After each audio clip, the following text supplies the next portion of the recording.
He's a Super Bowl champion. He's a Grey Cup champion. He is the new defensive backs coach for your Toronto Argonauts. I'm so happy to have Coach Joshua Bell on the show with me today. Coach, thanks so much for joining me to talk some football. Ben, I appreciate you having me on, brother. So I'm not gonna bring up the 2017 Grey Cup. We don't want to talk about that game, but I know that the way things ended. How tough was it to throw on the double blue? Did you think twice? You worked in the last couple of years in Calgary. You got the opportunity in Toronto. Was there a moment of hesitation because of what it meant to come to the dark side? Well, I first like to say I appreciate you for highlighting the last game of my professional career with an L. Yeah. So I never even thought about it, man. It was natural. It was like, man, RD needs help, and we're gonna get some guys in the boat. We're gonna pull together. I'm like, I'm ready to roll. And I think it's a pretty cool experience to be in Toronto, one of the major cities, one of the major markets, major cities in Canada, and be under the same umbrella, MLSE. I'm excited to see, and from what I've experienced the first couple months, it's like, wow, my socks have been knocked off. Yeah, it's a pretty serious operation. There's no question about that.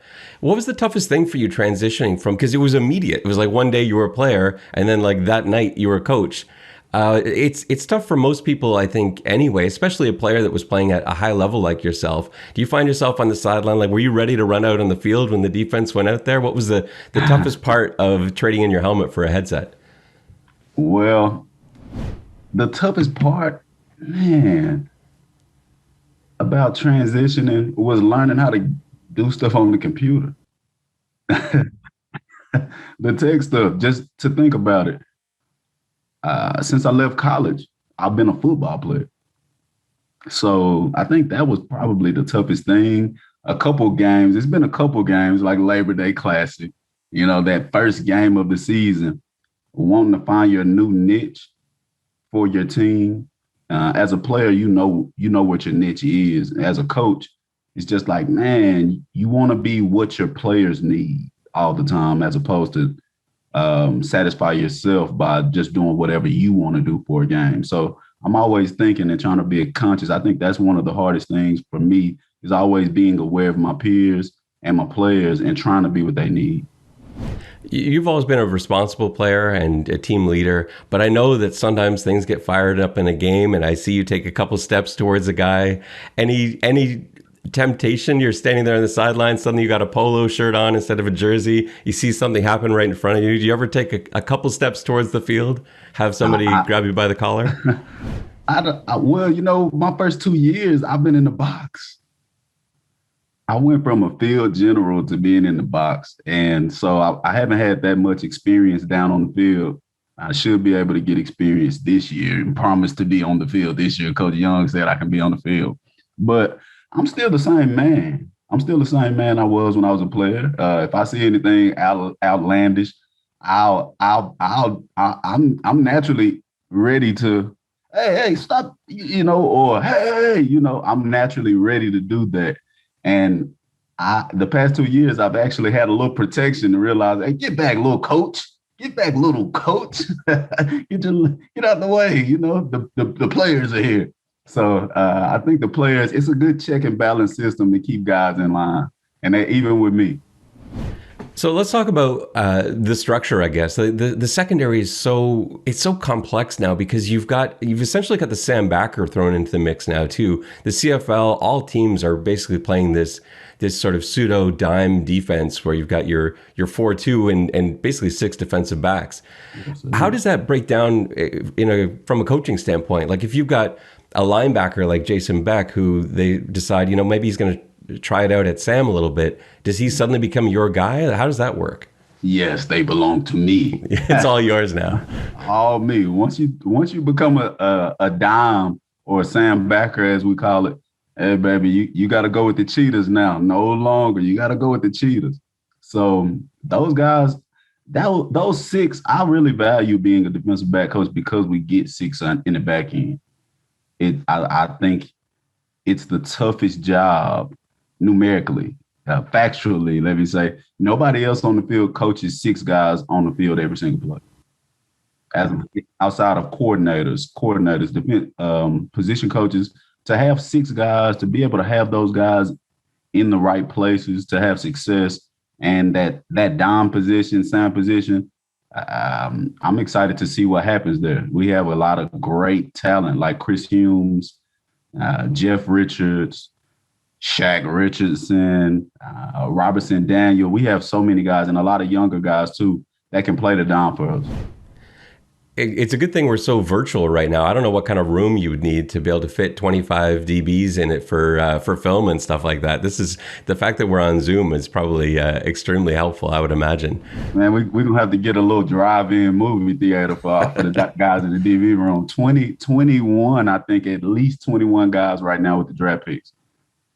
Outrageous the number of guys, but also outrageous the amount of talent in the room too. Yeah. Now, but we've also got some characters. Now, I was looking, I love the DBs. It's probably my favorite positional group to talk to. I've had a number of them on the show over the years, and I worry that they're going to drive you crazy. Is there any chance that they're going to turn your hair gray? I don't believe it could ever happen. I do a pretty good job of blowing my top upstairs with the coaches in the coaches meeting. Saying a lot of outlandish expressions, raising my voice, doing all kind of demonstrative things as a coach. And when I get down in the room with the guys after my little outburst upstairs, I'm pretty cool, calm, and collected. I'm kind of the sniper as a coach, but also the enthusiast. I'm quick to be walking every step with the guys on the field. When I see an interception coming, I'm maybe my little 22-inch vertical. I may be up in the air off my feet with some little twinkle toes in me, or I'm running down the field with the guys. It's just a thing to do whatever you want to do as a coach. Personalities, talent. Football is just the most amazing thing in the world, I believe. You played with a couple of these guys, and then you've coached a few of them in Calgary.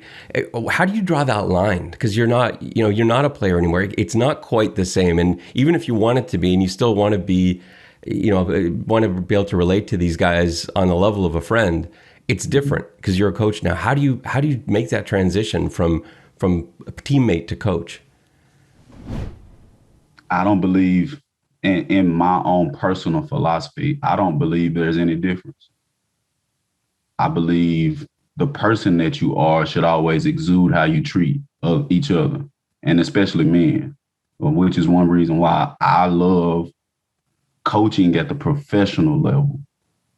Is because I don't have to be any different than I was as a player. My first thing is when I talk to anybody, even coaching, with RD, with pinball, with the guys around me, I say, hey, talk to me how you would want to talk to yourself. Treat me how you would treat yourself, because I'm going to treat you like family. And I can't really associate with people that I don't treat like family. So when I work, I can't take a job if it's going to be work. I cannot coach. I think I'm just a guide or a utensil, and I just do the things that coaches need to do to help win games. But for the most part, how I treat another man, how I love other men, how I try to understand and communicate and listen and then communicate effectively. That's just who I am as a person. That's who I've been as a football player, learning guys' strengths and weaknesses, superpowers, as I like to call them. Learn your guys, your band of brothers. That's what it is. You're a band of brothers. You go to war, you go back to back. You love each other. You don't have to like each other. You might strangle each other a couple times, but you love each other just like brothers. You battle and have sibling rivalry to see who's the best. You have certain roles placed out for each guy in the room. You love each other. You just treat each other with respect, treat each other as men, respect each other's mind. And I mean, nothing changes as a coach. As a player, I did it. And as a coach, I'm doing the same exact thing. I'm listening. I'm giving answers. I'm saying no. I mean, if I don't like something, I'm saying, nah, bro, I don't like that. Don't, no. Or either if I do, I'm all right, whatever you want to do. it's still the same communication. It's still the same love that I've done as a player. And I don't separate the two. I do understand that we have hierarchy. I'm big on respecting hierarchy because the coach is the coach. Um, but I believe that it all plays together as one. Let's talk about Shaq Richardson for a second. So he's probably my favorite player on the defense. It's tough between he and Darby. You know, those guys, watching them together last year for those last few games, man, that was fun. It's just such intelligent football. I know why I love Darby and Shaq. I want to kind of hear from your perspective, because like the way I look at it, no receiver in the CFL wakes up on game day and thinks, oh, good, I'm going up against Shaq tonight. And I love that about a player on my team. You know, that's something that I'm happy to have. And so that's what I like about a player like that. And I feel similarly about Darby. You know, he's got that sort of calculating thing. And both guys are so much smarter than I think they're given credit for. The stuff they do in the field, so much of it is up here. And I don't know how much that gets highlighted. What do you love about Shaq? Because I know you've talked about how you love him as a player. Now, I love Shaq because first off, he gang, bang, bang, bang. You hear me? Bang, bang, bang. Like that's Shaq, right? That's my dog. That's my dog. I have been in the foxhole with him. I know he's going to lay his body on the line. I know what his body looks like after going to war in the game. You know, so I love Shaq, his intensity, his preparation, how he keeps his body right, not only for the football field, but also for the ground. You know, he stays together. He stays fully enthused about football. He's going to always work well with his teammates. Like you said, he has the girls at home, so he knows how to communicate. You know, as a daddy, he knows how to communicate. But Shaq is going to give you everything, man. His passion, his love for the game, his intensity, and he's an enforcer now. Now, my boy Shaq, without Shaq Richardson, I would not be a coach today. And a lot of people don't understand that, but I would not, and I would not be the coach I am today in this position that I am, the coach double blue, without Shaq Richardson. And that's one reason why I love him. Everything that he's done for himself to get himself to the development in his career he is right now, but also everything that he's done for me to get me to this point in my career. That's one reason why I love him. And I hope we can get about 7 or 8 this year playing in the season, no matter how many games we play. Darby is kind of like my man crush. He's sort of my man crush now. I used to watch Darby play early in his career. Early, I want to say 17, 18. I was watching him. And I used to walk up on Brackenridge when we used to play against Toronto. Hey, Brack, come here. Hey. Because I love Brack. I used to watch Brack all the time when he played in SAS. He was like my big brother of free safeties. So if I saw Brack do something, I wanted to take my 175 pounds and try to do the same thing. You know, if I saw Brack saw somebody in half, I wanted to saw somebody in half to destroy him. So I used to ask him about Darby. I'm like, hey, man, I see Darby playing a lot of different positions. You know, how smart is he? What's his brain like? You know, I know either he can't play or he's smart enough to play anything and everything. So like Brack, and Brack was like, man, he can do it all, Bill. He can do it all. Like he knows the game. He can play the game. And so from that, I had a man crush on him. I just kept watching him. And then this year, signing as the coach, he's one of the first guys I reach out to and say, hey, Darby, me and you, baby. Me and you are now the quarterback of the defense, quarterback of the secondary. And I kind of, you know, just as Arbuckle is on the other side, but then Whitty gives him a little security. I have a whole lot of security in Darby, a lot of it. You look at those two guys, and the way I see it, and I know this is not, it doesn't mean anything because I'm not out there coaching, but like I look at Darby and I think he's the best free safety on the team. I look at Shaq and I think he's the best boundary corner on the team. But I know that putting together a depth chart isn't always as simple as that. You know, there could be situations where he ends, you know, where we see Darby playing corner, and where we see Shaq playing Sam. There's all sorts of flexibility there. How do you build a depth chart? Like, what's the one position where you say, I gotta lock down this? I definitely need a stud at this position. Is that how you do it? Do you build from there? How do you assemble these guys? Okay. Just because I'm talking to you, Ben, I'm gonna give you a little recipe. Let's see if we give you a little scoop real quick. All right, let's see. And they say don't give them the playbook, because if you give them the playbook, then they know what to do. But I'm gonna give it to you. I believe the three most important positions in the back end are free safety, boundary half, field half. Just for camaraderie. The depth chart, it's hard to put a depth chart together. Thinking about guys I've watched on film, but I've never seen how they play together. And I think when you put a depth chart together, you put it together in the beginning just because you want to put guys on paper and put them in position. But then when you get to the season, to put a starting depth chart together, it's about how those guys fit in those pieces together. So you want to see how he plays with the guy to the right and to the left of him. If the Sam and free safety, or the Sam or Dom and the field half can't get along and they can't communicate properly, but they're the best three athletes on the field, then you put them somewhere else. You put them somewhere else and put them in a position to be able to attack and be effective the way that you want them to be. The depth chart is hard. You look at guys' skill sets and their ability, hips, feet, once again, the superpowers. If a guy really has great vision or he has great ball skills, you may want him to be in a position where he's going to get more balls. You want to put guys where they play well, where they feel good, and where they're confident. And then if they learn football and they're passionate, and then they can just go attack everything. We got a lot of talent, like you've said a couple of times, in this defensive secondary. I'm nervous that you're not going to have time. You're not going to have enough reps to see these guys, because you've got staples like Shaq and Darby, Robertson Daniel, Jeff Richards you talked about. But we've also got guys coming in that I really want to see, like Treston Deku, who I love his Oregon State film. James Sample looks amazing, his college film. Mike Tyson, I'm a Bearcats fan, so I got to watch a lot of him. Ermin Lane, I don't like Florida State, but these are like really good players. Yes, how are you gonna get a chance to look at them and give them an opportunity? As a coach, you want to be as fair as you can. You can't treat everybody equal, but you want to be fair to everybody. And nobody gets treated the same, but you want to be fair. So it'll be easy. And that's the easy thing for me as a position coach. The hard thing is for RD.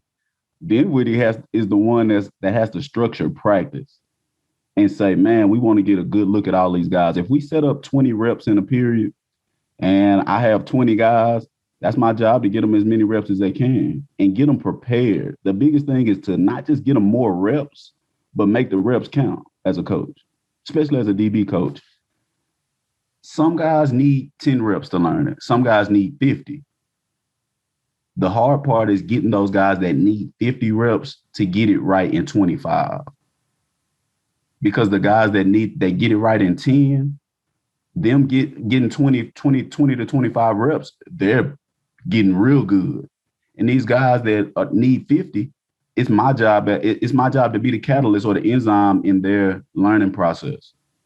Getting them to be able to say, hey, well, that guy's a hell of an athlete. He can play, but he can't get it after 15 reps. That's my job. If I got to get a guy from 50 down to 25 reps, I have to be able to speak the language of his mind. Speak the language of his mind, get him to understand what we all understand at maybe 10 reps. With some guys at 10 reps and he's at 50, get that gap to close to where now you got a guy he can understand at 15 reps, but he started at 50. And now you get guys that it's fair, and now guys can actually compete because they're on the same playing field. And I think that's the coach's job. So I look at this defensive roster, from the D-line to these great linebackers that we brought in to the defensive backs. I'm excited. And what I instinctively want to see, I want to see the front six in some sort of amoeba defense. I want to see fire zones and rolling cover twos and corner blitzes. And yet I keep hearing this word simplicity from Coach Dinwiddie and the coaching staff. I'm worried that it's just going to be cover three hold every play. What do we have in store for us in 2021 on this defensive side of the ball? Everything that you like, everything.